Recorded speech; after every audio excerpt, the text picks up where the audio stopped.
Jack joint admission counselling, ये एक admission counselling है for undergraduate programmes in premier Delhi government funded universities. So यहाँ पे engineering, architecture and management courses offer किए जाते हैं। 2014 में ही ये स्टार्ट हुआ है। This is the initiative of NCT of Delhi to avoid multiple admission counselling. So 5 participating universities है जैक के अंडर। जैक आपका ऑनलाइन कंडक्ट होता है with the support of NIC, national informatics centre. So 5 participating institutes की बात करें तो DTU है, NSUT है, IGTTU for women, IIIT Delhi and DSEU। So इन सभी कोर्सेज में बीटेक कोर्सेज तो है। IGTTU में आपको B Tech, BR and dual degree मिल जाएगा। डुअल डिग्री में आपका बीटेक प्लस MBA है। एंड NSUT में बीटेक और BR कोर्स है। सो इंजीनियरिंग के लिए 6500 सीट्स है और BR के लिए, आर्किटेक्चर के लिए 90 सीट्स है। सो आज के इस वीडियो में हम काउंसलिंग प्रोसेस के बारे में बात करने वाले हैं। यहाँ पे हर एक स्टेप डिस्कस करेंगे बहुत डिटेल में। देखो, आपके लिए काउंसलिंग प्रोसेस को क्लियर करना बहुत ज़रूरी है ताकि आप कोई भी स्टेप इजीली ले सको जो आपको सूट करे या जो आपके एडमिशन के लिए इम्पॉर्टेंट हो। सो यहाँ पे मैं आपको देखो, जितने भी राउंड्स होते हैं हर एक राउंड्स को डिस्कस करेंगे। इससे पहले हम एलिजिबिलिटी क्वालिफिकेशन के बारे में डिस्कस करेंगे। जैक दिल्ली में JEE मेन रैंक के बेसिस पे एडमिशन होता है। सो क्वालिफिकेशन हम कॉलेज एंड कोर्स के अकॉर्डिंग चेक करते हैं। सो DTU, NSUT एंड DSEU और IGTTU for women, in 4 colleges में बीटेक कोर्स करने के लिए आपका जो 12th है उसमें 60% मिनिमम रिक्वायर्ड है। ये एग्रीगेट 60% है। PCM स्ट्रीम होना चाहिए 12th में, ठीक है। बाकी अगर हम IIIT दिल्ली की बात करें तो वहाँ पे बीटेक कोर्स करने के लिए 12th में 70% बेस्ट ऑफ 5 सब्जेक्ट का मांगा गया है, जिसमें फिजिक्स, केमिस्ट्री एंड मैथमेटिक्स होना मैंडेटरी है। एंड मैथ्स में इंडिविजुअली आपके कम से कम 70% हो, ठीक है। BR की बात करें तो 2 ही कॉलेजेस में है, NSUT एंड IGTTU। तो यहाँ पे 50% रिक्वायर्ड है। 12th में PCM होना चाहिए। और अगर आपने 10th के बाद डिप्लोमा किया है 3 साल का तो 10+3 में भी आपके कम से कम 50% हो। सो ये क्वालिफिकेशन रिक्वायर्ड है एडमिशन लेने के लिए। इसके साथ साथ आपने JEE मेंस का एग्जामिनेशन दिया हो। अगर आप बीटेक के लिए अप्लाई करना चाहते हो तो JEE मेंस पेपर 1 और अगर आप BR के लिए अप्लाई करना चाहते हो तो JEE मेंस पेपर 2, ठीक है। अब इसमें अगर आप क्वालिफाइड है, आप 12th कंप्लीट कर चुके हैं, आप एलिजिबल है जैक दिल्ली काउंसलिंग के लिए। अब हम बात करेंगे काउंसलिंग प्रोसेस के बारे में। हर एक स्टेप आपके लिए बहुत इंपॉर्टेंट है, तो बहुत केयरफुली इस वीडियो को एंड तक देखिएगा। अगर आपको कुछ भी समझ नहीं आ रहा है एक बार देखने से तो आप एक बार और चेक कीजिएगा वीडियो को। हो सकता है सेकेंड टाइम में आपको ज़्यादा चीज़ें क्लियर हो, ठीक है। तो सबसे पहले तो यहाँ पे 4 राउंड्स होते हैं। ये जो काउंसलिंग है ऑनलाइन ही कंडक्ट होगा। 4 राउंड्स होने के बाद अगर सीट्स वैकेंट होती है तब जाके आपका स्पॉट राउंड होता है। अब कौन से स्टूडेंट्स किन राउंड्स के लिए एलिजिबल है वो भी मैं आपको बताऊंगी और क्या पूरा प्रोसेस रहता है, ठीक है। सबसे पहले जैक दिल्ली पोर्टल पे आपको रजिस्ट्रेशन करना होता है। ऑनलाइन रजिस्ट्रेशन होगा, 1500 आपकी एप्लीकेशन फी है। रजिस्ट्रेशन करने के बाद आपको लॉगिन करना होता है। JEE मेन एप्लीकेशन नंबर, आपकी ID होती है और एक आपके पास पासवर्ड होगा। लॉगिन करने के बाद आप प्रेफरेंस ऑफ चॉइस फिलिंग करोगे, मतलब चॉइस फिल करोगे। वहाँ पे आपकी एलिजिबिलिटी के अकॉर्डिंग वहाँ पे जो भी सीट्स अवेलेबल रहेगा वो डिस्प्ले किया जाएगा और उन कॉलेजेस या उन ब्रांचेज जो भी आपका प्रेफरेंस हो वहाँ से पिक कर सकते हो और एक लिस्ट आपको बनानी है। सो चॉइस फिलिंग करनी होगी, जो भी आपका प्रेफरेंस है। प्रेफरेंस ऑफ चॉइस फिल करने के बाद एक स्पेसिफिक टाइम होगा, उसके बाद वो ऑटोमेटिकली लॉक हो जाता है। सो आप अपने अकॉर्डिंग उसे मैनेज करोगे, प्रिपेयर करोगे वो लिस्ट। एंड देन उसके बाद डिफरेंट स्टेजेस होंगे। 4 स्टेज मतलब 4 राउंड्स आपके होंगे, ठीक है। उसके बाद स्पॉट राउंड होगा। फर्स्ट राउंड की हम बात करते हैं, कुछ टर्म्स एंड कंडीशंस है वो हम डिस्कस करेंगे। और पहला राउंड आपके लिए बहुत इंपॉर्टेंट है। फर्स्ट राउंड में हम बहुत सारे पॉइंट्स डिस्कस करेंगे जो कि आगे फर्दर राउंड्स में यूज़ होने वाला है, ठीक है। चॉइस फिलिंग करने के बाद एक तो institute wise cut off release होती है जो कि जैक दिल्ली वेबसाइट पे ये डिस्प्ले होगा। दूसरा जो सीट अलॉटमेंट रिजल्ट है वो भी अनाउंस होता है। सो इन सभी के बाद अगर आपको सीट अलॉट होता है, प्रोविजनली सीट अलॉटमेंट के बाद आपको 95,000 रुपीज़ पे करनी होती है। अगर आप ये अमाउंट पे नहीं करते हो तो फर्दर किसी भी राउंड के लिए आप पार्टिसिपेट नहीं कर पाओगे, क्योंकि एडमिशन कमेटी इतनी मेहनत से आपके सारे डॉक्यूमेंट्स वेरीफाई कर रही है, आपको सीट अलॉट कर रही है, और इन सब चीज़ों के बाद आप अमाउंट पे नहीं कर रहे हो तो काइंड ऑफ उनका टाइम वेस्ट हो रहा है, और इस वजह से आगे किसी भी राउंड में आपको पार्टिसिपेट करने का मौका नहीं मिलता है। सो जो भी अमाउंट पे है 95,000, ये आपकी जो कोर्स की फ़ीस होती है, लाइक अगर आपका बीटेक कोर्स का 2 लाख रुपीज़ 1 साल की फ़ीस है, तो उसमें से 95,000 रुपीज़ डिडक्ट होके बाकी जो रिमेनिंग बैलेंस है वो आपको फर्दर रिपोर्टिंग के टाइम पे करनी होती है।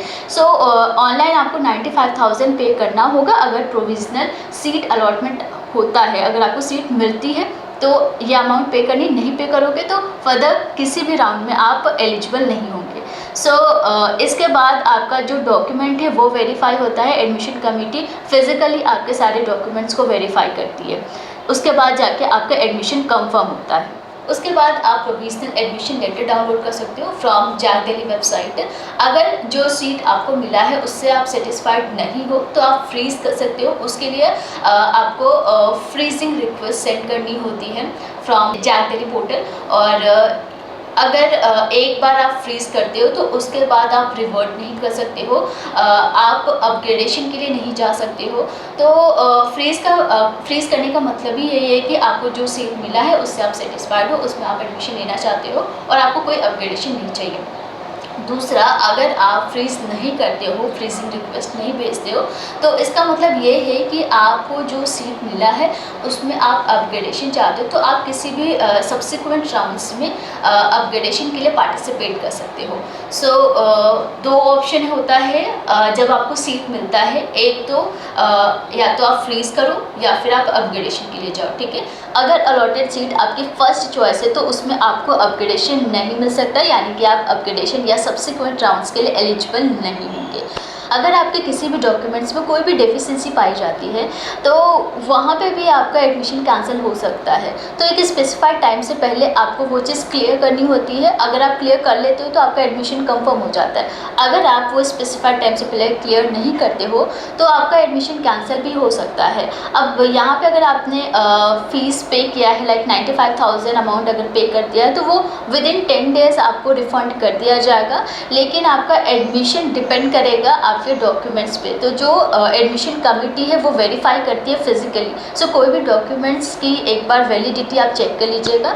एंड अगर आप लाइक ओबीसी कैटेगरी में आ रहे हो सपोज़, और आपने जो डॉक्यूमेंट्स अपलोड किए वो वैलिड नहीं है, सब कुछ भी ऐसा डेफिशिएंसी पाया जाता है, तो या तो आपको जनरल में कंसीडर कर लिया जाएगा और उसके लिए भी आपको नेक्स्ट राउंड के लिए कंसीडर किया जाएगा। सो नेक्स्ट हम सेकेंड राउंड की बात करते हैं। तो यहाँ पे कौन से स्टूडेंट्स एलिजिबल है पार्टिसिपेट करने के लिए उसके बारे में बात करेंगे, बट उससे पहले मैं आपको बता दूँ फर्स्ट एंड थर्ड राउंड में ही आप फ्रेश रजिस्ट्रेशन कर सकते हैं, या फिर जो भी आपने चॉइस फिल किए हैं उसमें मॉडिफाई कर सकते हैं, ठीक है। तो जैसे कि ये सेकंड राउंड है तो इसमें आप फ्रेश रजिस्ट्रेशन नहीं कर सकते हैं। तो देखो, अगर आपको फर्स्ट राउंड में सीट अलॉट नहीं हुआ है तो आप सेकंड राउंड के लिए एलिजिबल हो।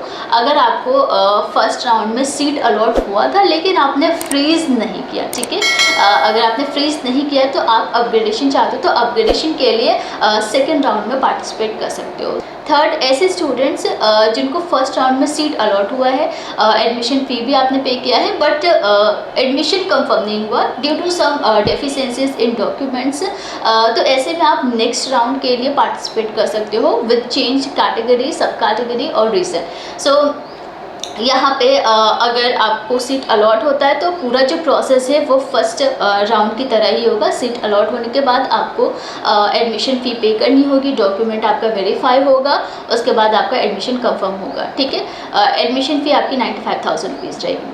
उसके बाद अगर आप अपग्रेडेशन चाहते हो तो आपका हायर प्रेफरेंस जो भी होगा उसके अकॉर्डिंग जो भी अवेलेबल सीट्स होगी वो आपको मिल भी सकता है, नहीं भी मिल सकता। तो अगर आपको अपग्रेडेशन या अपग्रेडेड सीट मिलती है तो आपको पार्टिसिपेटिंग यूनिवर्सिटीज़ में लाइक आपको अगेन फ़ी नहीं पे करना है, क्योंकि आपने ऑलरेडी पे किया हुआ है। सो अगर आपको अपग्रेडेशन नहीं मिलता तो अगेन आप थर्ड राउंड या सब्सिक्वेंट राउंड के लिए पार्टिसिपेट कर सकते हो, ठीक है। सो अगर मिलती है सीट्स और आप उस सीट से सेटिस्फाइड होते हो तो आप यहाँ पे फ्रीजिंग रिक्वेस्ट भेज सकते हो फ्रॉम जैक दिल्ली पोर्टल, ठीक है।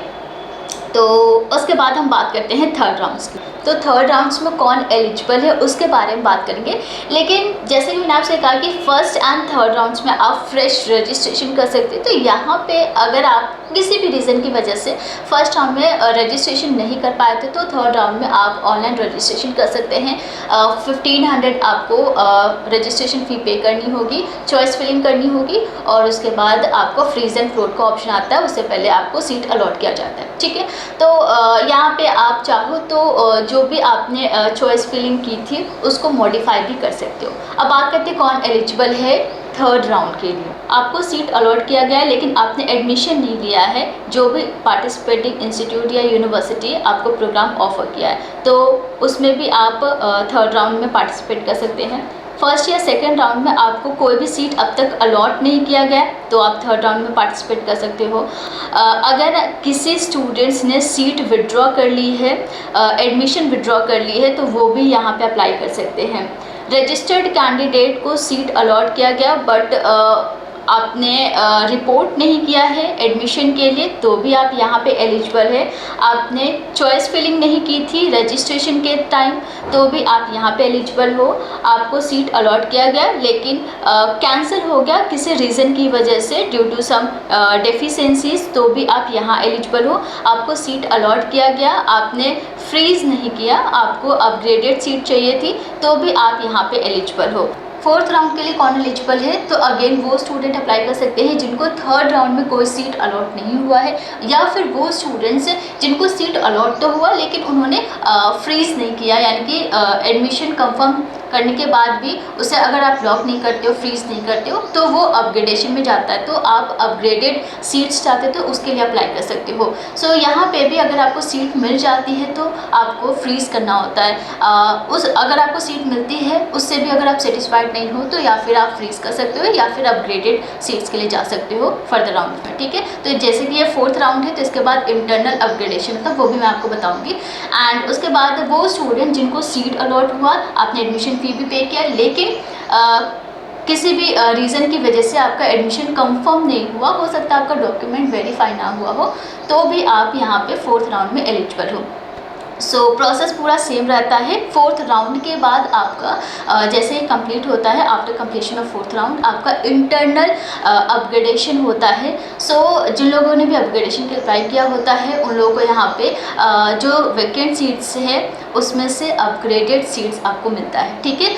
इन केस सीट्स वैकेंट होती है, ज़रूरत पड़ता है तब जाके आपका स्पॉट राउंड होता है और इसकी जो डिटेल्स है जैक दिल्ली वेबसाइट पे सारे इंस्ट्रक्शंस वगैरह प्रोवाइड कर दिए जाते हैं। सो आई थिंक आपको सारे काउंसलिंग प्रोसेस के बारे में समझ में आ गया होगा। ना भी समझ में आए तो आप हमसे कमेंट सेक्शन में पूछ सकते हो और ऐसे और भी वीडियोज़ के लिए चैनल को सब्सक्राइब करके नोटिफिकेशन ऑन कर सकते हैं। सो आज के लिए बस इतना ही, मिलते हैं नेक्स्ट वीडियो में। Thank you so much and take care.